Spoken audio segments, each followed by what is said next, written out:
Selamat pagi saudara, di awal pekan hari ini 30 November 2020 saya Paskalis Iswari kembali menyapa Anda di Kompas Bisnis. Saudara, setelah meredup sejak awal tahun ada yang akhirnya membara kembali. Jadi batu bara kembali membara. Harga acuan emas hitam atau batu bara dunia ini perlahan tapi pasti meningkat mendekat ke level yang sama di tahun lalu. Kita lihat harga untuk batu bara acuan dunia saudara. Ini adalah pergerakan harga untuk batu bara acuan Newcastle. Kalau Anda lihat sepanjang setahun terakhir, ini kami bandingkan November 2020 ke November 2019. Tahun lalu angka harga batu bara acuan Newcastle adalah 73,58 dolar Amerika Serikat per ton. Nah kemarin setelah turun banget ini di pertengahan tahun, sejak awal tahun atau sejak pandemi lebih tepatnya, pada kemarin di minggu lalu 27 November harga batu bara ini akhirnya menembus kembali mendekati angka 70 di tahun lalu. Ini berarti hampir mendekati lagi ya. Sementara di pertengahan tahun sejak pandemi Anda lihat pergerakannya sebenarnya stabil di 50-an seperti Anda lihat di gerakan ini juga salah satunya sentimen karena banyak beberapa negara yang menutup ataupun lockdown sehingga permintaan batu bara turun. Nah seiring dengan berputarnya kembali ekonomi dan juga produksi, akhirnya harga batu bara bisa kembali meningkat dan kembali membara. Nah lembaga pemeringkat Fitch Rating saudara memperkirakan bahwa harga batu bara baik itu yang di Indonesia, Tiongkok maupun Australia ini tampaknya masih akan bersinar hingga 2023. Kami akan berikan datanya.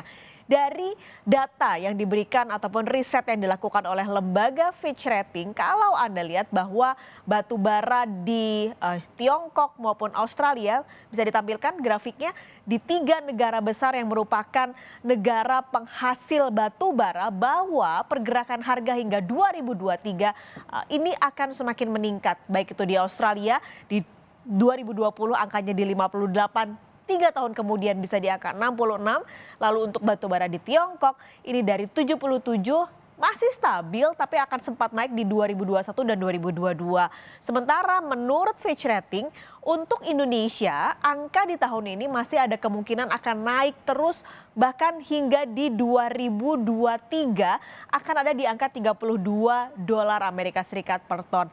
Kalau Anda lihat memang Indonesia ini paling murah harganya dibandingkan dengan Australia dan juga batu bara Tiongkok.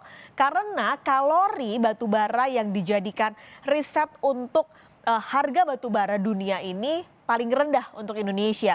Jadi kalau Newcastle Australia kalorinya ada di angka sekitar 6.000, sementara Qin Hangdao Tiongkok kalorinya 5.500, sementara Indonesia kalori batu baranya ini adalah 4.200. Jadi paling rendah harganya pun jadi paling rendah di antara yang lain. Nah, ketersediaan batu bara kalori tinggi seperti yang dimiliki oleh Australia dan juga Tiongkok ini memang lebih sedikit di dunia. Jadi harganya tentu jadi lebih mahal karena suplainya sedikit.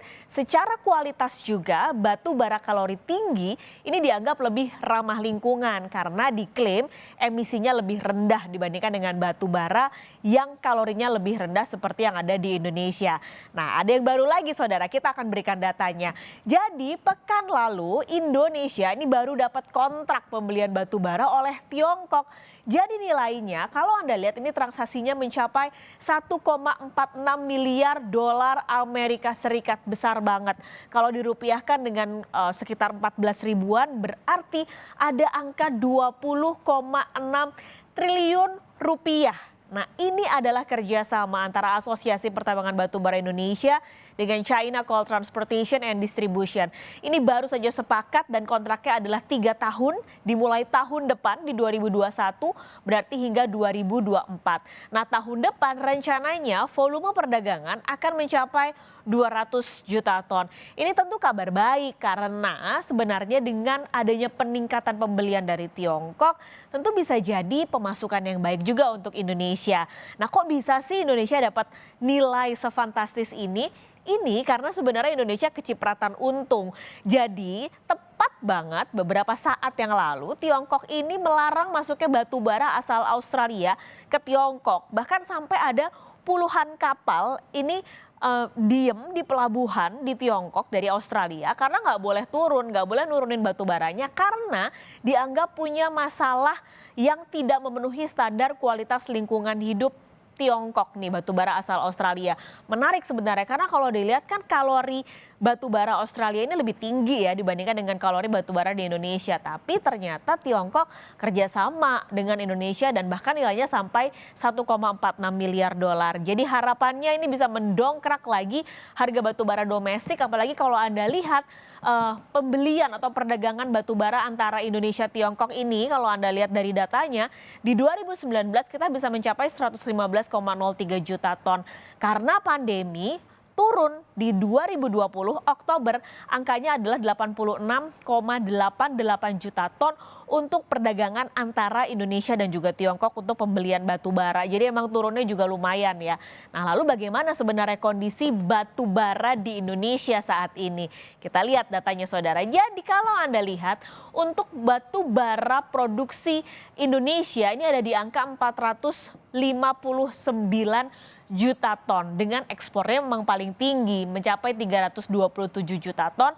Sementara konsumsi domestik adalah 109 juta ton. Nah, konsumsi ini paling banyak adalah untuk PLN.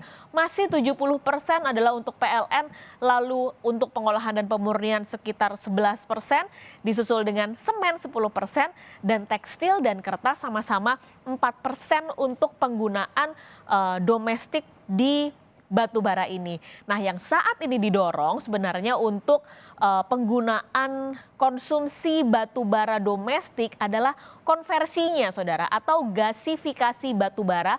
Ini sebenarnya untuk menekan impor gas. Apalagi batu bara di Indonesia kan melimpah. Anda lihat bahwa angkanya ada di angka 459 juta ton. Tinggi banget. Nah, kalau gasifikasi dilakukan tentu ini bisa jadi nilai tambah. Nah, Kementerian SDM menargetkan nih konversi batu bara atau gasifikasi ini bisa terrealisasi 2024, berarti 4 tahun lagi atau paling lambat 2025 sudah bisa dilakukan. Besarannya mencapai 2,8 hingga 3 juta ton dan targetnya bisa 8 juta ton batu bara dari konsumsi domestik ini bisa dilakukan gasifikasi. Kita akan berikan kepada Anda pernyataan Menteri SDM Arifin Tasrif.